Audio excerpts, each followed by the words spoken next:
Hello everyone, मैं मनोज कुमार और आज से मैं कॉम्पिटिटिव अप्लाइड फिजिक्स आप लोग को पढ़ाने वाला हूं। तो आज का जो यूनिट लिए हैं, चैप्टर लिए हैं यूनिट एंड डायमेंशन, जिसमें मैं आप लोग को यूनिट एंड डायमेंशन एक साथ पढ़ाऊंगा। तो सबसे पहले यूनिट डायमेंशन में हम देखते हैं कि मात्रक। मात्रक किसको कहते हैं? जिससे मापा जा सकता है, तौला जा सकता है, उसको क्या बोलते हैं? मात्रक। मात्रक में सबसे पहला पॉइंट आपका है फिजिकल क्वांटिटी, भौतिक राशि किसे कहते हैं? तो भौतिक राशि हम किसको कहेंगे? जिसे हम सिर्फ माप सकते हैं, मेजर कर सकते हैं, उसको क्या बोलेंगे? भौतिक राशि। जैसे आप लोग हम बोले कि 4 मीटर पर सेकेंड, किसी कार का स्पीड है 4 मीटर पर सेकेंड, तो इसको हम मेजर कर सकते हैं। जैसे टेम्परेचर को क्या चीज में हम लोग मेजर कर सकते हैं? हम लोग डिग्री सेल्सियस, फ़ारेनहाइट में मेजर कर सकते हैं। तो ये सब क्या है? फिजिकल क्वांटिटी है। जैसे हम बोले स्माइल को कोई मेजर कर सकता है। हैप्पीनेस, इसको मेजर नहीं कर सकता है। ये सब फिजिकल क्वांटिटी में नहीं आएगी। तो अब हम देखते हैं फिजिकल क्वांटिटी का 3 टाइप्स है। पहला टाइप्स क्या बताएंगे? पहला टाइप्स है इसका मूल मात्रक, फंडामेंटल क्वांटिटी। दूसरा है सप्लीमेंट्री यूनिट, सहायक मात्रक। और तीसरा है जिसको हम लोग बोलते हैं डिराइव्ड यूनिट, व्युत्पन्न मात्रक। तो मूल मात्रक किसे कहते हैं? जिसकी उत्पन्न किसी भी मात्रक की सहायता से ना हो, उसे हम क्या बोलेंगे? मूल मात्रक कहते हैं। इसकी संख्या 7 है। जिसकी उत्पत्ति मतलब किसी अन्य मात्रक की सहायता से ना हो, उसे हम क्या बोलेंगे? मूल मात्रक बोलते हैं। इसकी संख्या 7 है। 7 फंडामेंटल यूनिट यहाँ लिखा हुआ है, जिसमें 3 बेसिक मात्रक होता है।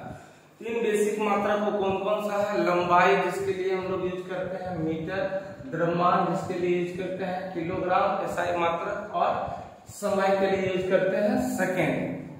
तो ये 3 जो है एक बेसिक मात्रक है, 3 बेसिक मात्रक है। और एक टोटल मिलाकर के 7 जो है, जिसको हम लोग बोलते हैं मूल मात्रक, फंडामेंटल यूनिट। फंडामेंटल यूनिट कौन कौन सा है देखते हैं। लंबाई के लिए हम लोग यूज करते हैं मीटर, और संकेत इसका हो जाएगा m। दूसरा द्रव्यमान के लिए हम लोग यूज करते हैं किलोग्राम, संकेत हो जाएगा kg। समय के लिए यूज करते हैं सेकेंड, ये मेरा दूसरा और ये मेरा तीसरा। समय के लिए सेकेंड SEC यूज करते हैं। क्या लिखते हैं? SEC यूज करते हैं। टेम्परेचर, तापमान के लिए केल्विन। इसके लिए संकेत क्या यूज करते हैं? कि विद्युत धारा, इलेक्ट्रिक करंट के लिए एम्पियर संकेत यूज करते हैं। ए ज्योति तीव्रता का, कैंडेला ल्यूमिनस ऑफ लाइट का, कैंडेला CD यूज करते हैं। और अमाउंट ऑफ सब्सटेंस, पदार्थ की मात्रा, जिसको हम लोग मेजर करते हैं एसआई मात्रक, मोल है। और संकेत भी क्या हो जाएगा? मोल। तो ये 7 फंडामेंटल यूनिट है। कौन कौन सा बोले? लंबाई, जिसके लिए हम लोग मीटर, एसआई मात्रक क्या हो जाएगा? मीटर। द्रव्यमान, एसआई मात्रक किलोग्राम, संकेत m हो जाएगा। समय, टाइम, एसआई मात्रक सेकेंड हो जाएगा। फिर उसी तरह से टेम्परेचर के लिए केल्विन, विद्युत धारा के लिए एम्पियर, ज्योति तीव्रता के लिए कैंडेला, पदार्थ की मात्रा के लिए मोल। तो ये 7 फंडामेंटल यूनिट को देखे हम लोग। अब दो सप्लीमेंट्री यूनिट को दिया गया कि फंडामेंटल यूनिट से सारा डिराइव्ड यूनिट हमारा नहीं बन पा रहा। इसके लिए 2 सप्लीमेंट्री यूनिट, जिसको हम लोग बोलेंगे सहायक मात्रक या फिर बोलिया पूरक मात्रक।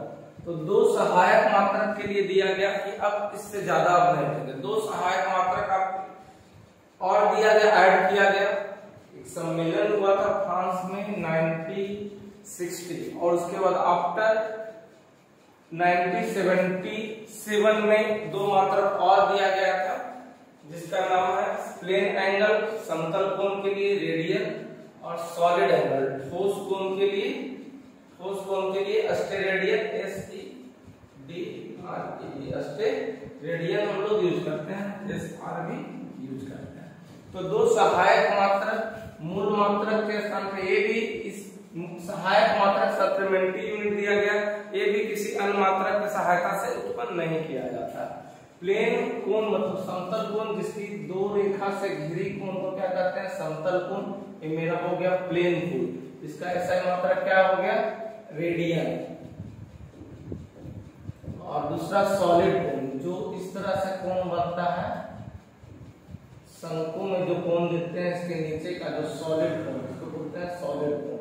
ये मेरा क्या हो गया, सॉलिड कोण। सॉलिड कोण के लिए अस्टेरेडियन यूज करते हैं। अब देखेंगे तो हमने पढ़ा मूल मात्रक और दो सहायक मात्रक। अब जितना मात्रक हम बनाएंगे, अब मेरा जितना मात्रक होगा, अब सारा मात्रक व्युत्पन्न मात्रक होता है। व्युत्पन्न मात्रक किसे कहते हैं, वैसी मात्रक जो मूल मात्रक की सहायता से उत्पन्न की जाती है, उसे हम व्युत्पन्न मात्रक कहते हैं। व्युत्पन्न मात्रक क्या है, जो मूल मात्रक की सहायता से उत्पन्न की जाती है। इसकी संख्या नहीं तो बहुत हो सकती है मूल मात्रक, व्युत्पन्न मात्रक। तो अब कुछ व्युत्पन्न मात्रक देखते हैं। व्युत्पन्न मात्रक क्या बोले, जो मूल मात्रक की सहायता से उत्पन्न किया जाता है उसे हम क्या बोलते हैं, मूल व्युत्पन्न मात्रक। डिराइव्ड यूनिट, तो डिराइव्ड यूनिट अब हम देखते हैं।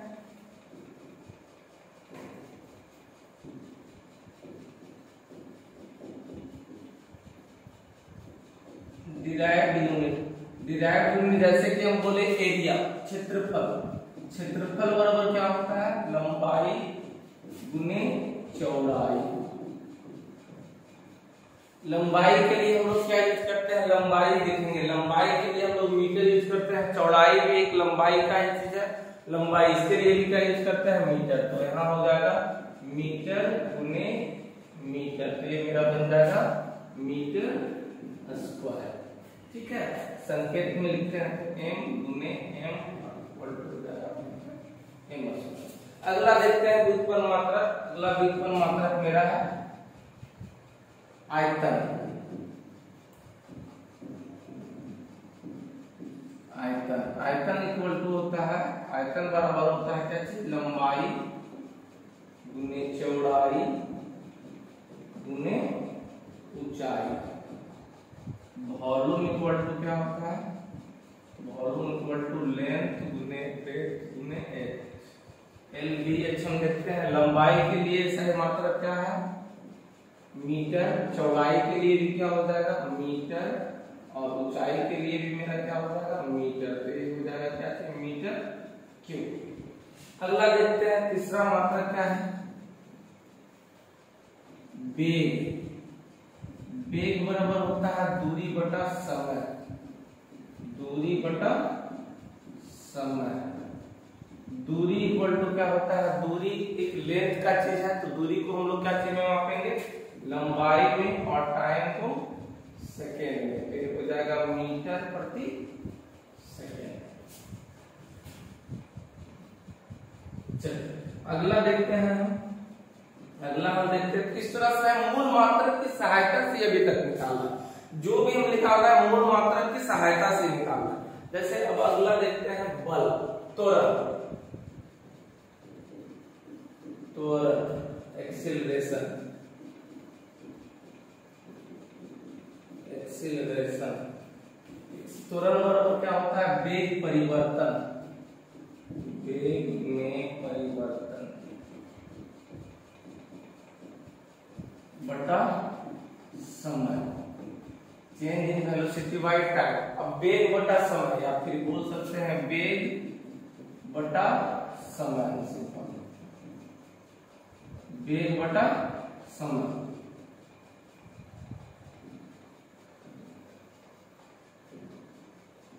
वेग बटा समय। अब देखेंगे इसको और मूल मात्रक में थोड़ी। तो वेग के लिए भी हम तुरंत पढ़े थे, दूरी बटा समय। अब एक समय नीचे और है, तो क्या हो गया, दूरी के लिए हम लोग अभी देखे, दूरी लंबाई में मेजरमेंट होता है, लंबाई में मापते हैं।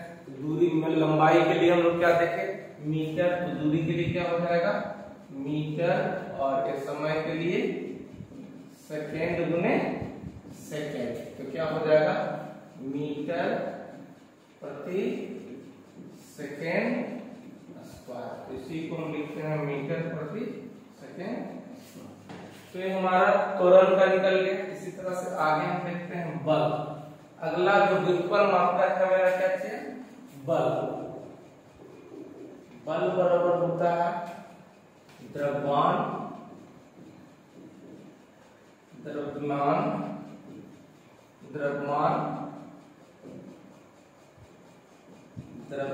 गुने त्वरण, अब देखेंगे द्रव्यमान मूल मात्रक है, त्वरण के लिए भी तुरंत हम निकाले हैं द्रव्यमान। सबसे पहले सिखाने के लिए थोड़ा तोड़ के बताता है द्रव्यमान, उसके बाद हम लोग इजीली करेंगे। त्वरण के लिए तुरंत हम पढ़े थे वेग बटा समय। क्या पढ़े थे त्वरण के लिए? वेग बटा में समय। अब देखेंगे द्रव्यमान यहाँ हो गया, फिर वेग मूल मात्रक में अभी भी नहीं टूटा है, मूल मात्रक में अभी भी नहीं टूटा है। वेग बराबर वेग दूरी बटा क्या होता है? समय, और ए भी नीचे भी क्या है? समय। तो देखेंगे द्रव्यमान, अब देखेंगे सारा मूल मात्रक में टूट चुका है, सारा मूल मात्रक में टूट चुका है।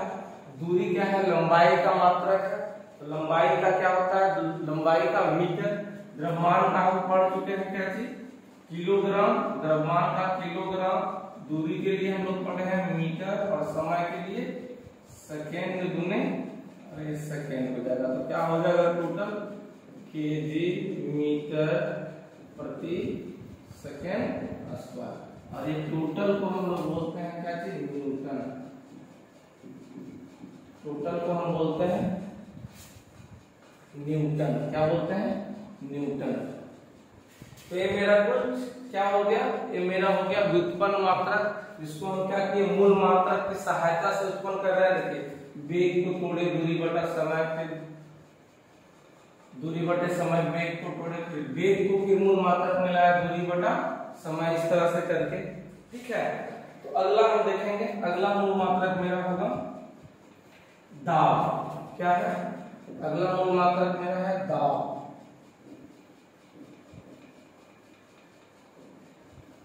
प्रेशर।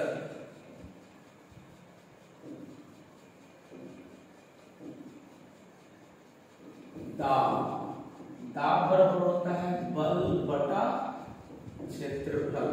देखेंगे बल के लिए अभी तुरंत हम यूज किए हैं क्या? अभी तुरंत क्या है? बल के लिए न्यूटन और क्षेत्रफल के लिए मीटर स्क्वायर। तो न्यूटन प्रति मीटर स्क्वायर को हम क्या बोलते हैं?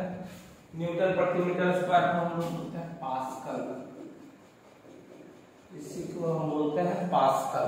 ठीक है, अब इसको भी मूल मात्रक में तोड़िए, मूल मात्रक में तोड़िए। बल बराबर क्या होगा? F बराबर होता है बल बराबर दाब बराबर B बराबर होता है F by A, area, force बटा एरिया, फोर्स बटा एरिया। फोर्स को अब तोड़ते हैं तो क्या होता है? फोर्स बराबर F बराबर होता है m इंटू A, मास गुने एक्सेलरेशन बटा एरिया। अब देखेंगे मास, त्वरण अभी भी नहीं टूटा। त्वरण के लिए क्या करते हैं? मीटर प्रति सेकेंड यूज किए हैं अभी तुरंत यूज किए हैं, और तोड़ दीजिए। आपको नहीं सीखे तो और तोड़ दीजिए। मास त्वरण के लिए क्या यूज किए हैं? वेग, यानी वेग बटा में क्या हो जाएगा? बटा में टाइम, वेग बटा समय यूज किया है, तो एरिया, और ये हो जाएगा टाइम का टी।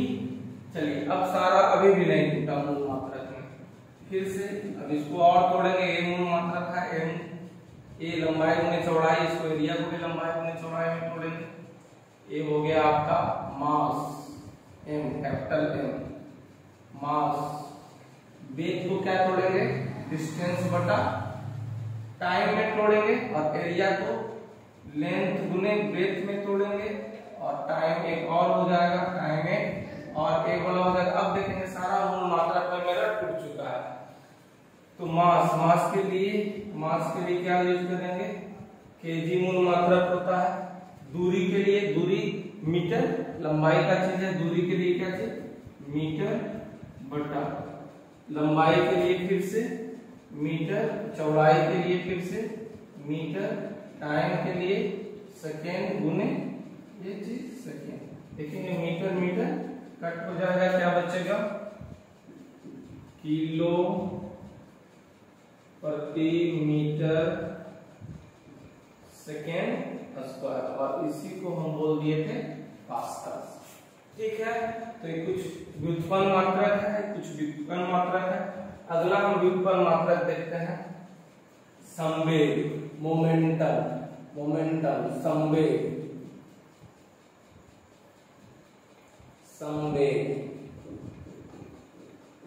संवेग, संवेग इक्वल टू होता है P बराबर होता है mv, m इंटू v, मतलब द्रव्यमान गुने वेग, द्रव्यमान। अभी भी देखिए मूल मात्रक में सबसे पहले हम तोड़ते हैं, मूल मात्रक में तोड़िए, द्रव्यमान वेग के लिए क्या चीज होगा, दूरी बटा समय, दूरी बटा समय। देखेंगे द्रव्यमान क्या है, मूल मात्रक है, इसके लिए यूज करते हैं केजी, दूरी के लिए क्या यूज करते हैं, मीटर, और प्रति क्या हो जाएगा, सेकेंड, तो केजी मीटर प्रति सेकेंड इसका हो जाएगा, क्या हो जाएगा, केजी मीटर प्रति सेकेंड। ये मेरा हो गया संवेग।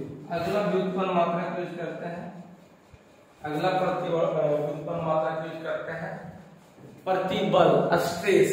स्ट्रेस क्या है, जिस तरह से दाब होता है एक्सटर्नल फोर्स बाय एरिया, इसी तरह से प्रतिबल जो होता है आंतरिक बल बटा क्षेत्रफल, आंतरिक बल बटा क्षेत्रफल, क्या हो जाएगा, स्ट्रेस, स्ट्रेस प्रतिबल, क्या लिखते हैं, प्रतिबल, प्रतिबल के बराबर होता है, ये भी होता है बल बटा क्षेत्रफल, बल बटा क्षेत्रफल। बल के लिए क्या, फोर्स बटा एरिया, फोर्स बटा एरिया हो जाएगा। बल के लिए हम लोग पढ़ चुके हैं क्या चीज, न्यूटन, और एरिया के लिए मीटर स्क्वायर, तो न्यूटन प्रति मीटर स्क्वायर को हम क्या बोलेंगे, प्रति बल बोलते हैं, ठीक है। या फिर इसको और मूल मात्रक में भी तोड़ दीजिए, मूल मात्रक में एकदम तोड़ दीजिए, क्या चाहिए, बल के लिए एक बराबर होता है ma, बल बराबर क्या हो जाएगा, m इंटू a, और बटा क्षेत्रफल के लिए लंबाई गुने चौड़ाई, फिर से और तोड़ दीजिए, ये हो गया m, एक्सेलरेशन त्वरण के लिए क्या हो जाएगा, एक्सेलरेशन के लिए क्या हो जाएगा, वेग बटा समय, ये, और इधर क्या है, लंबाई गुने चौड़ाई, फिर वेग भी मूल मात्रक नहीं है, इसको भी मूल मात्रक में बनाइए, मास, द्रव्यमान, वेग बराबर क्या होता है, दूरी बटा समय, एक समय हो जाएगा, फिर एक समय और है, इधर क्या है, एक इंटू बी। अब जितना भी है सारा टूट गया इसमें मूल मात्रक में। तो द्रव्यमान के लिए क्या चीज यूज किए हैं, द्रव्यमान के लिए सही मात्रक क्या होता है, केजी, दूरी के लिए क्या हो जाएगा, मीटर, और लेंथ के लिए मीटर, और एक ही लेंथ ब्रेथ के लिए भी मीटर, टाइम के लिए क्या हो जाएगा, सेकेंड गुने सेकेंड। अब देखेंगे ये कट जाएगा, क्या बचेगा, ये देखेंगे किसमें आया था, ये मेरा प्रतिबल, एक आया था दाब के भी सेम आया होगा, केजी मीटर प्रति सेकेंड स्क्वायर मेरा, इसी को हम लोग क्या बोल दिए, इसी को हम लोग बोल दिए न्यूटन प्रति, इसको एक और नाम क्या बोलते हैं, न्यूटन प्रति मीटर स्क्वायर। तो ये कुछ व्युत्पन्न मात्रक देखें, और कल की क्लास में देखेंगे कुछ व्युत्पन्न मात्रक। तो आज के लिए इतना ही, क्लास सेशन ऑफ करते हैं। तो रेगुलर मैं आप लोग को फिजिक्स, केमिस्ट्री और लाइफ साइंस जो जनरल कंपटीशन का है, क्योंकि अब लाइफ साइंस पूछता है, बायो की जगह पे सिर्फ और सिर्फ कर दिया लाइफ साइंस, तो लाइफ साइंस और केमिस्ट्री और फिजिक्स का रेगुलर मैं वीडियो दूंगा आप लोग को। चैनल को सब्सक्राइब, लाइक, शेयर